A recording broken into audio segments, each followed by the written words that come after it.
안녕하세요. 보타이맨의 미국 소식입니다. 4월 24일 헤드라인 뉴스를 전해드리겠습니다. 보타이맨.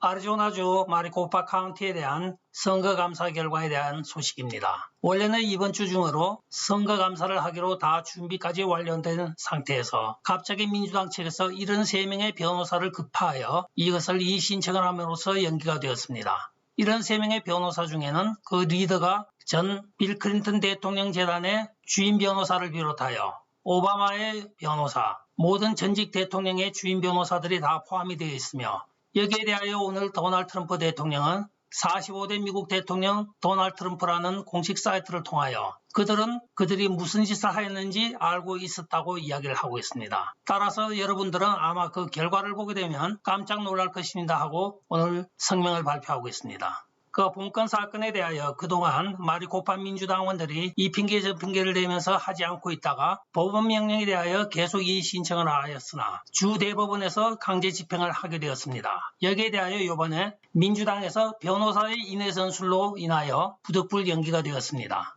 그러나 다음 감사 일정에 대해서는 아직까지 법원이 어떤 스케줄을 잡지 못하고 있는 것으로 알려지고 있습니다. 조 바이든이 2030년까지 기후변화에 대응하기 위하여 화석연료 에너지 사용을 50%로 줄이고 육류 소비량은 90%를 줄이겠다고 발표를 하고 있습니다. 이 육류 소비량에 대해서는 가짜 육류로 인하여 지금 빌 게이츠나 여러 사람들이 여기에 전력 투자를 하고 있습니다. 따라서 이들의 커넥션 관계가 지금 아직은 나타나지 않고 있으나 2030년이면 극명하게 드러날 것으로 사료되고 있습니다. 이 수치에 의하여 계산을 해보면 만약에 미국인이 하루에 3개의 햄버거를 먹는다고 가정을 하였을 경우 한 달에 9개밖에 먹지를 못합니다. 옛날 어른들 말씀이 그 먹는 거 가지고 장난치는 거 아니라고 했는데 좀 심하게 장난들을 치고 있는 것 같습니다. 힐러리 클린턴이 사설 메일함을 통하여 국가기밀문서를 보좌관들과 주고받은 사건이 있었습니다. 여기에 대하여 주디셜 워치가 고소를 하여 그간에 힐러리 클린턴이 법정 출두를 하지 아니하고 주로 3만 개의 메일에 대한 카피만 보내고 거기에 대한 해명서를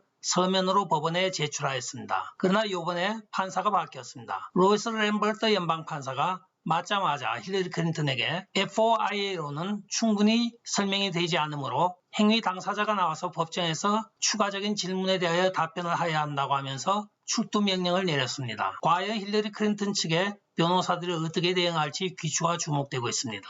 오늘 오하이오 주립대학에서 대규모의 학생 시위가 벌어지고 있습니다. 한 30명이 모여서 경찰총에 맞아 죽은 마키아 브라이언에 대하여 성토를 하면서 백인에 비하여 흑인이 15배나 많이 죽는다고 이야기를 하고 있습니다. 그러나 범죄율을 보게 되면 백인에 비하여 흑인의 범죄율이 30배가 넘습니다. 범죄율이 많으니까 죽는 것도 많은 것인데 이렇게 단순 숫자 비교를 하여 이렇게 성토를 하고 있습니다. 또한 이들은 캠퍼스 내에 경찰을 없애라고 학교 측에 요구를 하고 있습니다. 여기에 대하여 많은 학생들이 반대 의사를 지금 트위팅을 하고 있는데 그 중에 하나를 소개하자고 하면 나는 이때까지 법을 지키면서 법을 준수하니까 경찰도 필요 없고 경찰이 있는지 없는지도 모르는데 니들은 법을 지키지 않음으로써 생기는 법률적인 제재에 대하여 왜 데모를 하는지 나는 이해를 못하겠다. 법만 지키면 아무 일도 없지 않느냐 이렇게 지금 트위팅을 하고 있습니다. 참고적으로 오하이오 주립대학에는 학생이 6만 명입니다. 거기에서 많은 숫자인 한 30여 명이 참석하였다고 합니다. 한편 여기에 민주당원들이 가세함에 따라서 더욱더 불길을 부채질하고 있으나 오늘 박스뉴스 보도에 의하면 민주당은 칼로 싸우는 것은 청소년의 인권이므로 칼로 싸우게 하는 것을 허용하라고 지금 외치고 있다고 이야기를 하고 있습니다. 마키아 브라이언트 총격 사건으로 자유주의에 대한 올바른 가치관이 지금 최저치에 도달한 것으로 보여지고 있습니다. 불법 체류자에 대한 특혜 소식입니다. 도널드 트럼프 대통령 행정부 시절에 불법 체류자들이 추방명령을 받고도 나가지 않을 때는 하루에 500불씩의 벌금을 부과하였습니다. 따라서 수많은 사람들이 적게는 몇십만 불, 많게는 몇백만 불씩 벌금을 맞고 있었는데 이번에 조 바이든 행정부가 들어서면서 이들에 대하여 모든 불법 체류 기간에 대한 그 벌금을 다 사면을 해주었습니다. 아울러 이들이 대부분 도피성, 즉 이 불체자들이 생출 시대에 있는 한 그들은 앞으로 벌금도 없고 추방 염려도 없게 되었습니다. 참고적으로 생출 시대라고 하는 것은 성경에 나오는 용어이긴 하나 실제적으로는 불법 체류자들이 그 도시로 가게 되면 불법 체류에 대한 모든 책임을 묻지 않는 도시들을 말하고 있습니다.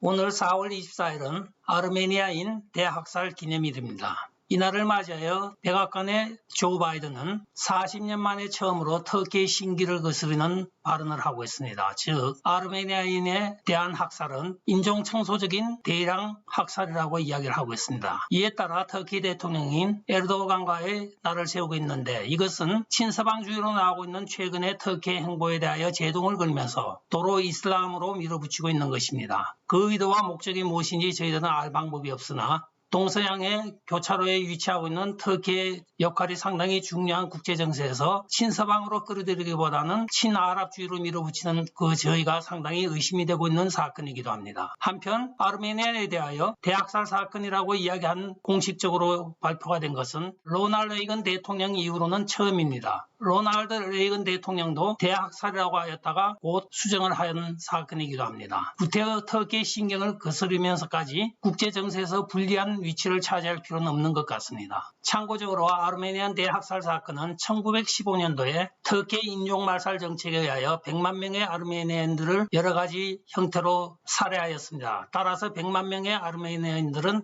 해외로 도피하여 난민이 되었는데 그 중에 상당수가 대부분 미국으로 들어와 있습니다. 그리하여 LA 한 부분인 그랜데일 시티에는 아르메니안 시장에다가 그 주민의 80%가 아르메니안들이 살고 있습니다. LA만 한 100만 명 이상이 살고 있는 것으로 지금은 추정이 되고 있습니다. 미국 법제의 수호자인 DOJ가 오늘 하고 있는 일을 간단히 소개해드리겠습니다. 1월 6일 날 의사당 난입 사건에 대하여 440명을 지금 기소하였다고 보고를 하면서 추가적으로 100명 가까이 하여 500명이 넘을 것으로 추산한다고 이야기를 하고 있습니다. 그러나 이 사건에 연루가 되어 경비경찰의 총격에 의해 죽은 애쉬 베비 사건을 여러분은 아실 겁니다. 그 예비역 공군조종사가 죽었는데 그 사건에 대하여는 해당 경관에 대하여 어떤 신원도 밝히지 않으며 그 사건에 대하여 기소도 하지 않냐고 그 사건에 대하여 내부 조사도 없이 그냥 묻어버리고 있습니다. 점점 무너져가는 법치를 지금 느끼고 있는 것은 저만일까요? 아니면 여러분도 같이 느끼고 있습니까? 그런데 무엇이 무서워서 이들을 다 가둬두려가는지 상당히 궁금합니다. 4,500명의 대부분 사람들이 선서지킴이 또는 전국 총기협회 회원들, 대부분의 애국자들의 단체들인데 이들을 다 가둬놓고 무엇을 하려고 하는지 그 민주당의 저희가 궁금합니다. 끝까지 시청해 주셔서 감사합니다. 좋아요, 구독, 알림 그리고 공유 부탁드리고 댓글 많이 부탁드리겠습니다. 안녕히 계십시오.